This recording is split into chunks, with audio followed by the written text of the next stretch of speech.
let's look at number 3. And number 3, this corner of the table, Larry and Angela had a really nice way to solve 3. Do you want to show us on the overhead again?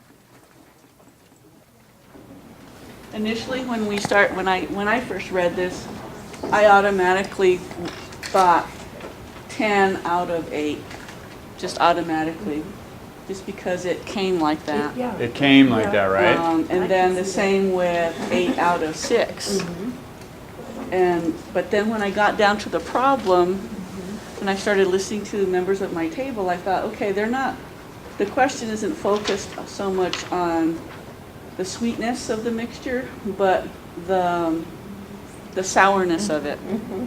And so I needed to go back and think, okay, the 8 needs to go as the top, the numerator, and then the 10 as the denominator. So my A came out as 8 over 10, or 8 to 10, and then my B was 6 to 8, or 6 out of 8. And then Larry went a step further in his thinking, so. Okay. Oh, like in my class, when I'm teaching, we call numbers like 8/10 and like 3/4. We call them friendly fractions, because you can convert them to percents or decimals really easy. So 8/10 would be 80%, and 6/8 reduces to 3/4, which would be 75%. So the A would be bigger because it's 80%. 80% is bigger than 75%? Yes. I like that. That makes sense. What do you guys think? Does that make sense?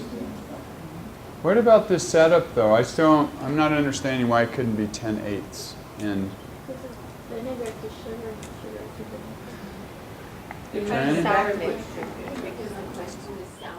You don't think it matters? Okay. So here's a question for you. I want you to talk about in your groups. Yeah, you can compare 10/8 to 8/6, or you could compare 8/10 and 6/8. It doesn't matter. You're going to get the same answer. Check that and talk about it in your group. Is that true? That's a conjecture I'm putting out there. You just do it either way. Do it either way. Okay, here's my number 3 to begin with. So this is how I did it the first time. The same way I did the last one. I found equivalent fractions.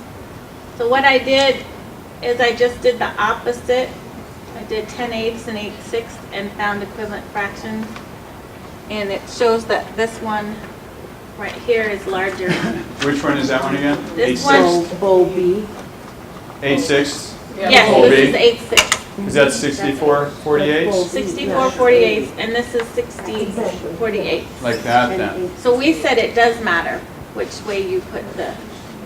So if you do 8/6 compared to 10/8, suddenly 8/6 is bigger. And in the first case, when Larry did it, we got 8/10 is bigger, right? Remember 8/10? Larry and Angela? So what's going on? We got different answers or something. Because in the first one you're asking for how much vinegar to sugar. Yes. So which you're looking for the amount of sour, Yes. to sweetness. The sourness. And then the other one, the second one, then the answer, what you get as the answer is, which one's sweeter. Sweeter, exactly. So that's why 8/6 is Okay. greater. Because how'd you know this one was sweeter then? Because Numerator. the numerator. Numerator. So this one's then sweeter. Because Which this means number's it's bigger. not as sour. Yeah. And which group was that one again? I forgot. That's B. B? That's B, right?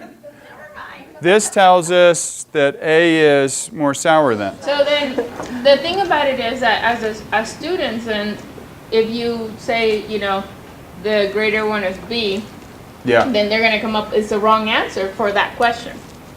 Right. So for that question, if you say B is the, the greater one, it's wrong. So that's why it matters. Okay, couple quick questions. One key question, which you just got at. How are we going to help students understand the difference between these two? Units. So it matters? Yeah, units count. Okay. One of the big, What do the numbers stand for? what are the numbers? So unitizing.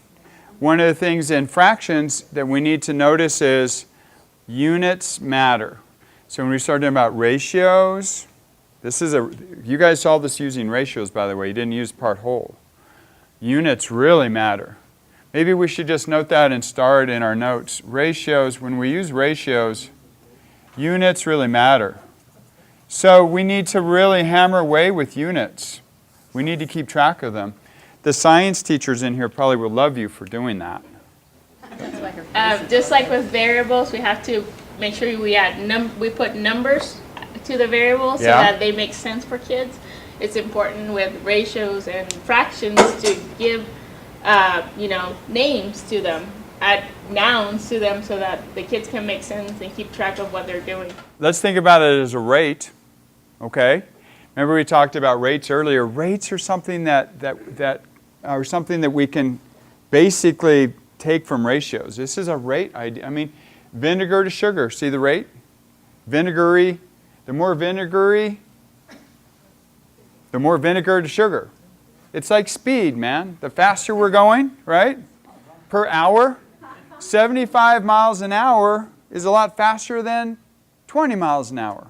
So we need more vinegar per sugar to be more vinegary, to be more sour. That's what we need. It's a rate. We need to hammer home rates in our kids' heads because the units matter.